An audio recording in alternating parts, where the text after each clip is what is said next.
મારી શાળાનું નામ ક્રિષ્ના સ્કૂલ ભેસાણ છે. આજનો મારો વિષય છે ડેન્જરસ. ડેન્જરસનો સામાન્ય અર્થ ખતરો એવો થાય છે. ડેન્જરસમાં આપણે ઘણી વસ્તુનો સમાવેશ કરી શકીએ, કારણ કે જો અહીંયા કામ ચાલુ હોય તો આપણે એમ કહી શકીએ કે ત્યાં ખતરો છે, ત્યાં ખતરો અનુભવાય છે, તો ત્યાં જવાની મનાઈ છે. સબસ્ટેશન છે તો આપણે ત્યાં જવાની મનાઈ છે, ત્યાં આપણે ડેન્જરસનો ન બોલ. Highway driving tips. મિત્રો, ઘણીવાર તમારે હાઈવે પર ડ્રાઇવિંગ કરવાના પ્રસંગ બનતા હશે. હાઈવે પર ડ્રાઇવિંગ કરવાની મજા તો ઘણી આવે, પણ સાથે આપણી મુસાફરી સુરક્ષિત રહે તે પણ જરૂરી છે. આપણી સલામતી માટે હાઈવે પર ડ્રાઇવિંગ કરતી વખતે અમુક ચોક્કસ બાબતોનું ધ્યાન રાખવું અત્યંત જરૂરી છે. તો ચાલો જોઈએ હાઈવે પર ડ્રાઇવિંગ કરતી વખતે ખાસ ધ્યાન રાખવાની બાબતો. 1. હાઈવે પરની મુસાફરી પહેલા વાહનની ફિટનેસ તથા ટાયરનું એર પ્રેશર ચકાસી લેવા. 2. વાહનમાં ફર્સ્ટ એઇડ બોક્સ રાખવું હિતાવહ છે. 3. બને ત્યાં સુધી રાતનું ડ્રાઇવિંગ ટાળો. 4. ટુ વ્હીલર વાહન હોય તો હેલ્મેટ અને 4 વ્હીલર કે મોટું વાહન હોય તો સીટ બેલ્ટ અવશ્ય પહેરશો. 5. કોઈ પણ પ્રકારનો નશો કરીને વાહન કદી ન ચલાવવું. 6. વાહન હંમેશા નિયત ગતિ મર્યાદામાં ચલાવવું. 7.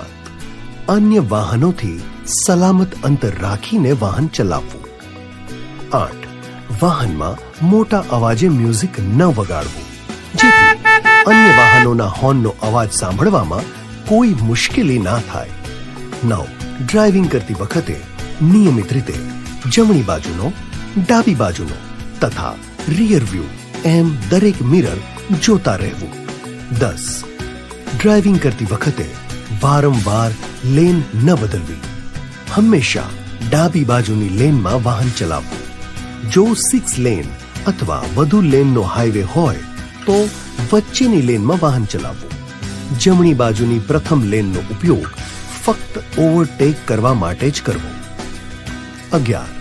ઓવરટેક હંમેશા વાહનની જમણી બાજુથી જ કરવું. ઓવરટેક કરતા પહેલા આગળના વાહનને લાઇટ દ્વારા તથા હોર્ન દ્વારા યોગ્ય રીતે નિર્દેશ આપવો. આગળનું વાહન કોઈ અન્ય વાહનને ઓવરટેક કરતું હોય ત્યારે તેને ઓવરટેક ન કરવું. ઓવરટેક હંમેશા સીધા રસ્તા પર જ કરવું. વળાંક અથવા બ્લાઇન્ડ સ્પોટ પર ઓવરટેક કદી ન કરવું. 12. લેન બદલતા પહેલા મિરરમાં જોઈને પાછળથી આવતા વાહનોનું અંતર તથા ગતિનો અંદાજ લઈ લેવો. 13. માર્ગ પર ગમે ત્યાં વાહન ઊભું ન રાખવું. જો વાહન ઊભું રાખવું અનિવાર્ય હોય તો નિયત જગ્યાએ ઊભું રાખવું. વાહનથી 50 મીટરના અંતર પર સ્ટોપની નિશાનીવાળું ઇન્ડિકેટર રાખવું અને પાર્કિંગ લાઇટ ચાલુ રાખવી. 14. સતત લાંબો સમય ડ્રાઇવિંગ કરવાને બદલે સમયાંતરે વિરામ લો. 15. જરાક પણ થાક અથવા ઊંઘ જેવું લાગે તો યોગ્ય જગ્યાએ વાહન તાત્કાલિક ઊભું રાખીને વિરામ કરી લેવો. યાદ રાખો, આવી પરિસ્થિતિમાં ડ્રાઇવિંગ કરવું તે અકસ્માતને આમંત્રણ આપવા